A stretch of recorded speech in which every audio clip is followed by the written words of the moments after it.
আকাশবাণী খবর পড়ছি প্রিয়া বিশ্বকর্মা। প্রথমে বিশেষ বিশেষ খবর। লোকসভায় আজ ব্যাংকিং আইন সংশোধনী বিল 2024 এবং রাজ্যসভায় তৈলক্ষেত্র নিয়ন্ত্রণ ও উন্নয়ন সংশোধনী বিল 2024 পাশ হয়েছে।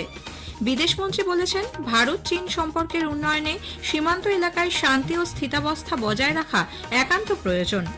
ভারত বাংলাদেশের সঙ্গে ইতিবাচক, স্থিতিশীল ও গঠনমূলক সম্পর্ক বজায় রাখতে চায় বলে ঢাকায় নিযুক্ত ভারতীয় হাইকমিশনার জানিয়েছেন।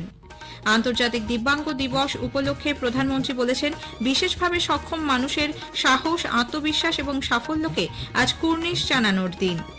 প্রতিরক্ষা অধিগ্রহণ পরিষদ 21,772 কোটি টাকারও বেশি মূল্যের 5টি মূলধনী অধিগ্রহণ প্রস্তাব অনুমোদন করেছে। ওমানের মাস্কটে পুরুষদের জুনিয়র এশিয়া কাপ হকিতে জাপানকে 4-2 গোলে হারিয়ে পাকিস্তান ফাইনালে উঠেছে। দ্বিতীয় সেমিফাইনালে ভারত ও মালয়েশিয়ার মধ্যে খেলাটি চলছে। আসছে বিস্তারিত খবরে। লোকসভায় আজ ব্যাংকিং আইন সংশোধনী বিল 2024 পাশ হয়েছে। ভারতীয় রিজার্ভ ব্যাংক আইন 1934, ব্যাংকিং নিয়ন্ত্রণ আইন 1949, স্টেট ব্যাংক অফ ইন্ডিয়া আইন 1955, 1970 এবং 1980 ব্যাংকিং কোম্পানি আইন সংশোধনের সংস্থান রয়েছে এই বিলে। অ্যাকাউন্ট পিছু নমিনির সংখ্যা 1 থেকে বাড়িয়ে 4 করার প্রস্তাবও রয়েছে এতে। অডিটরদের প্রদেয় অর্থের সীমা নির্ধারণে ব্যাংকগুলিকে ক্ষমতা দেওয়া এবং বর্তমানে অ্যাকাউন্টধারীর জমা হওয়া পর্যাপ্ত সুদের পরিমাণের ঊর্ধ্বসীমা 5 লক্ষ টাকা থেকে বাড়িয়ে 2 কোটি টাকা করার সংস্থানও থাকছে এই বিলে। সমবায় ব্যাংকের পূর্ণ সময় ডিরেক্টর এবং সভাপতি ছাড়া অন্য ব্যাংক ডিরেক্টরদের কার্যকালের মেয়াদ 8 বছর থেকে বাড়িয়ে 10 বছর করার প্রস্তাব রয়েছে। বিলটি উত্থাপন করে কেন্দ্রীয় অর্থমন্ত্রী নির্মলা সীতারামন বলেন, প্রস্তাবিত এই বিলটি গ্রাহকদের সুবিধা বাড়ানোর পাশাপাশি ব্যাংকিং ব্যবস্থাকে আরও শক্তিশালী করবে। এই ক্ষেত্রে প্রশাসনিক মান উন্নত করা, রিজার্ভ ব্যাংকে রিপোর্ট জমা দেওয়ার ক্ষেত্রে সামঞ্জস্য বজায় রাখতেও এই বিল গুরুত্বপূর্ণ। আলোচনায় অংশ নিয়ে কংগ্রেস সাংসদ গৌরব গগৈ বলেন, ব্যাংকিং আইনকে বিচ্ছিন্নভাবে দেখা যায় না। দেশের আর্থিক অবস্থার দিকটি মাথায় রেখেই এই বিষয়টি বিবেচনা করতে হবে। নোট বাতিলের প্রসঙ্গ উত্থাপন করে তিনি বলেন, এক্ষেত্রেও সাধারণ মানুষ অনেক সমস্যার সম্মুখীন হয়েছেন। বিজেপির সম্বিত পাত্র বলেন, ভারত বিশ্বের 3য় বৃহত্তম শক্তিশালী অর্থনীতির দেশ হতে চলেছে। এর জন্য ব্যাংক ব্যবস্থার সংস্কার জরুরি। আলোচনায় অংশ নেন ডিএমকে ডক্টর রানী শ্রীকুমার, টিডিপির দাগুমাল্লা প্রসাদ রাও প্রমুখ। রাজ্যসভায় আজ তৈলক্ষেত্র নিয়ন্ত্রণ ও উন্নয়ন সংশোধনী বিল 2024 পাশ হয়েছে। 1948 আইনটি সংশোধনের সংস্থান রয়েছে এই বিলে। এখানে হাইড্রোকার্বন, কয়লা নির্ভর মিথেন এবং শেল গ্যাসকে খনিজ তেলের অন্তর্ভুক্ত করার কথা বলা হয়েছে। একই সঙ্গে কয়লা, লিগনাইট বা হিলিয়াম খনিজ তেলের পর্যায়ে পড়বে না বলেও স্পষ্ট করা হয়েছে। 1 সপ্তাহ ধরে সংসদে অচলাবস্থা চলার পর আজ উভয় কক্ষেই স্বাভাবিক কাজকর্ম হয়েছে। শীতকালীন অধিবেশনে উভয় কক্ষে সরকার এবং বিরোধী পক্ষের সাংসদরা সভার কাজ মসৃণভাবে চালানোর বিষয়ে একমত হন। কিছু হইহট্টগোল সত্ত্বেও প্রশ্নোত্তর এবং 0 আওয়ার পর্ব ছিল মোটের ওপর শান্তিপূর্ণ। যদিও বিরোধী সাংসদরা বিভিন্ন বিষয়ে আলোচনার জন্য উভয় কক্ষেই নোটিশ দিয়েছিলেন। গত 25 নভেম্বর থেকে শুরু শীতকালীন অধিবেশন চলবে আগামী 20 ডিসেম্বর পর্যন্ত। ভারত ও চীন সম্পর্কের উন্নয়নে সীমান্ত এলাকায় শান্তি ও স্থিতাবস্থা বজায় রাখা একান্ত প্রয়োজন বলে বিদেশমন্ত্রী ডক্টর এস জয়শঙ্কর মত প্রকাশ করেছেন। দুদেশের সম্পর্কের সাম্প্রতিক পরিস্থিতি নিয়ে আজ লোকসভায় এক বিবৃতিতে মন্ত্রী বলেন, The House is aware that our ties have been abnormal since 2020, when peace and tranquility in the border areas were disturbed as a result of Chinese actions. Recent developments that reflect our continuous diplomatic engagement since then have set our ties in the direction of some improvement. India and China have held talks for multiple decades to resolve the boundary issue. We remain committed to engaging with China through bilateral discussions to arrive at a fair, reasonable and mutually acceptable framework for a boundary settlement.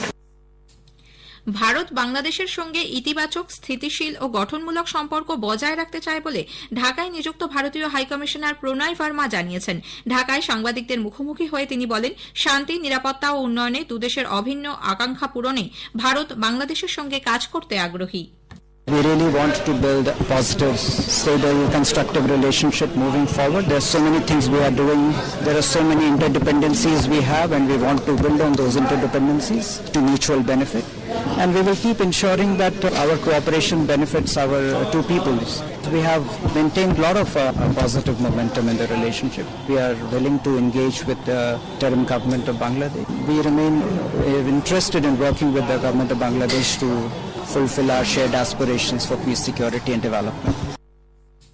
এর আগে তিনি বাংলাদেশের বিদেশ মন্ত্রকের আধিকারিকদের সঙ্গে বৈঠক করেন। বাংলাদেশের সম্মিলিত সনাতনী জাগরণ জোটের মুখপাত্র চিন্ময় দাসের এক আইনজীবী রিগান আচার্যকে চট্টগ্রাম আদালত চত্বরে বেধড়ক মারধর করা হয়েছে। চিন্ময় কৃষ্ণের জামিনের শুনানির জন্য তিনি আদালত চত্বরে উপস্থিত ছিলেন। চরমপন্থীরা রিগানের চেম্বারেও ভাঙচুর চালায় বলে জানা গেছে। আগেই জানানো হয়েছে, চিন্ময় কৃষ্ণ দাস ব্রহ্মচারী জামিন নিয়ে আজ শুনানি থাকলেও তার পক্ষের কোনো আইনজীবী চট্টগ্রাম আদালতে উপস্থিত না হওয়ায় জামিন পিছিয়ে গেছে। পরবর্তী শুনানির দিন ধার্য হয়েছে 2রা জানুয়ারি। ততদিন পর্যন্ত তাকে জেলবন্দি থাকতে হবে। জম্মু কাশ্মীরের শ্রীনগরের উপকণ্ঠে দাচিগামের জঙ্গলে কুখ্যাত জঙ্গি কমান্ডার নিরাপত্তা বাহিনীর গুলিতে মারা পড়েছে। পুলিশের এক মুখপাত্র জানিয়েছেন, জুনেইদ আহমেদ ভাট নামে ওই ব্যক্তি লস্কর ই তৈবার এ ক্যাটাগরির জঙ্গি। গত 20 অক্টোবর মধ্য কাশ্মীরের গাঙ্গেরবাল জেলার গগনগির সোনমার্গ এলাকায় জঙ্গি হামলার সঙ্গে যুক্ত ছিল সে। এই হামলায় 6 শ্রমিক এবং এক চিকিৎসক প্রাণ হারান। খবর শুনছেন আকাশবাণী থেকে। আন্তর্জাতিক দিব্যাঙ্গ দিবস উপলক্ষে প্রধানমন্ত্রী নরেন্দ্র মোদী বলেছেন, বিশেষভাবে সক্ষম মানুষের সাহস, আত্মবিশ্বাস এবং সাফল্যকে আজ কুর্নিশ জানানোর দিন। তিনি বলেন, দিব্যাঙ্গজনের প্রতি সম্মান প্রদর্শন ভারতের আদর্শের মধ্যে গ্রথিত রয়েছে। রামায়ণ থেকে উদ্ধৃতি দিয়ে তিনি বলেন, ভারতীয় মহাকাব্য লোকগাথায় এর বহু উদাহরণ রয়েছে। 9 বছর আগে আজকের দিনেই সরকার সুগম্য ভারত অভিযান শুরু করেছিল এবং এই কর্মসূচি যেভাবে বিশেষভাবে সক্ষম ব্যক্তিদের ক্ষমতায়নের দরজা খুলে দিয়েছে তা সন্তুষ্টির বিষয়। সরকার দিব্যাঙ্গজনদের জন্য যে আইন এনেছে সেখানে বিশেষভাবে সক্ষমদের ক্যাটাগরির সংখ্যা 7 থেকে বাড়িয়ে 21 করা হয়েছে। অ্যাসিড আক্রমণে ক্ষতিগ্রস্তরাও এর আওতাভুক্ত হয়েছেন। প্রধানমন্ত্রী এমন এক সমাজ গড়ার আহ্বান জানান যেখানে কোনো স্বপ্ন বা লক্ষ্য পূরণ অসম্ভব হবে না। তখনই ভারত প্রকৃত অর্থে অন্তর্ভুক্তিমূলক এবং উন্নত দেশের তকমা পাবে। রাষ্ট্রপতি দ্রৌপদী মুর্মু আজ নতুন দিল্লিতে দিব্যাঙ্গজনদের আন্তর্জাতিক দিবসে বিশেষভাবে সক্ষমদের ক্ষমতায়নে 33 জন ব্যক্তি এবং প্রতিষ্ঠানকে জাতীয় পুরস্কার প্রদান করেছেন। অনুষ্ঠানে রাষ্ট্রপতি মুর্মু বলেন, দিব্যাঙ্গজনদের জীবনযাত্রাকে অনুকরণ করে অন্যান্য ব্যক্তি এবং প্রতিষ্ঠান বিশেষভাবে সক্ষমদের ক্ষমতায়নের লক্ষ্যে এগিয়ে যেতে পারে। আজকের এই পুরস্কার অনুপ্রেরণার লক্ষ্যে নয়, অনুপ্রেরণা উৎসের জন্য নিবেদিত। প্রতিরক্ষা অধিগ্রহণ পরিষদ 21,772 কোটি টাকারও বেশি মূল্যের 5টি মূলধনী অধিগ্রহণ প্রস্তাব অনুমোদন করেছে। নতুন দিল্লিতে আজ প্রতিরক্ষা মন্ত্রী রাজনাথ সিং এর পৌরোহিত্যে পরিষদের বৈঠকে জরুরি ভিত্তিতে 31টি নতুন water jet fast attack craft নৌবাহিনীতে অন্তর্ভুক্তির ছাড়পত্র দেওয়া হয়। প্রতিরক্ষা মন্ত্রক জানিয়েছে, এগুলি স্বল্প গভীরতায় সামুদ্রিক মহড়া, নজরদারি এবং উপকূল এলাকায় তল্লাশি ও উদ্ধার কাজে ব্যবহার করা হবে। বিশেষ করে ভারত মহাসাগরীয় অঞ্চলে জলদস্যু মোকাবিলায় এই জাহাজগুলিকে ব্যবহার করা যাবে। এছাড়াও পরিষদ 120টি ফাস্ট ইন্টারসেপ্টর ক্রাফট অন্তর্ভুক্তিরও অনুমোদন দিয়েছে। এর সঙ্গেই ভারতীয় উপকূলরক্ষী বাহিনীর নিরাপত্তা ও নজরদারির ক্ষমতা বাড়াতে 6টি আধুনিক লাইট হেলিকপ্টার ক্রয়ের প্রস্তাবও অনুমোদিত হয়েছে। পুদুচেরির মুখ্যমন্ত্রী এন রাঙ্গাস্বামী বিদেশমন্ত্রী ডক্টর এস জয়শঙ্করকে চিঠি লিখে শ্রীলঙ্কায় আটক 18 জন ভারতীয় মৎস্যজীবীর অবিলম্বে মুক্তির বিষয়ে হস্তক্ষেপের আবেদন জানিয়েছেন। গত 1 ডিসেম্বর শ্রীলঙ্কার নৌবাহিনীর হাতে এরা ধরা পড়ে। অগ্রাধিকারের ভিত্তিতে শ্রীলঙ্কা সরকারের সঙ্গে মাছ ধরার নৌকো সমেত আটক মৎস্যজীবীদের ফিরিয়ে আনার বিষয়ে আলোচনার জন্য শ্রী রঙ্গস্বামী চিঠিতে আবেদন করেন। পুদুচেরির নেট্টাপাক্কাম এলাকায় মালাত্তান নদীর জল উপচে বহু সড়ক ভেসে গেছে। বিপর্যস্ত হয়ে পড়েছে পরিবহন ব্যবস্থা। সাইক্লোন ফেঞ্জেলের পর গত 2 দিন ধরে প্রবল বর্ষণে ওই এলাকার পুকুর ও জলাশয়গুলিও উপচে পড়ছে। নিচু এলাকার বহু বাড়িতে জল ঢুকেছে। কোঙ্গামপাত্তুর পরিস্থিতি উদ্বেগজনক। সেখানে বন্যার জলে যান চলাচল সম্পূর্ণ বিপর্যস্ত হয়ে পড়েছে। ওমানের মাস্কটে পুরুষদের জুনিয়র এশিয়া কাপ হকির প্রথম সেমিফাইনালে পাকিস্তান 4-2 গোলে জাপানকে হারিয়ে দিয়েছে। ভারত ও মালয়েশিয়ার মধ্যে দ্বিতীয় সেমিফাইনালের খেলা চলছে। শেষ খবর পাওয়া পর্যন্ত ভারত 3-1 এগিয়ে আছে। গত রবিবার পুল এর ম্যাচে ভারত 8-1 গোলে দক্ষিণ কোরিয়াকে হারিয়ে শীর্ষে থেকে গ্রুপ লিগের খেলা শেষ করে। ফাইনাল আগামীকাল। শেষ করার আগে খবরের বিশেষ কিছু অংশ আরও একবার। লোকসভায় আজ ব্যাংকিং আইন সংশোধনী বিল 2024 এবং রাজ্যসভায় তৈলক্ষেত্র নিয়ন্ত্রণ ও উন্নয়ন সংশোধনী বিল 2024 পাশ হয়েছে। বিদেশমন্ত্রী বলেছেন, ভারত চীন সম্পর্কের উন্নয়নে সীমান্ত এলাকায় শান্তি ও স্থিতাবস্থা বজায় রাখা একান্ত প্রয়োজন। ভারত বাংলাদেশের সঙ্গে ইতিবাচক, স্থিতিশীল ও গঠনমূলক সম্পর্ক বজায় রাখতে চায় বলে ঢাকায় নিযুক্ত ভারতীয় হাইকমিশনার জানিয়েছেন।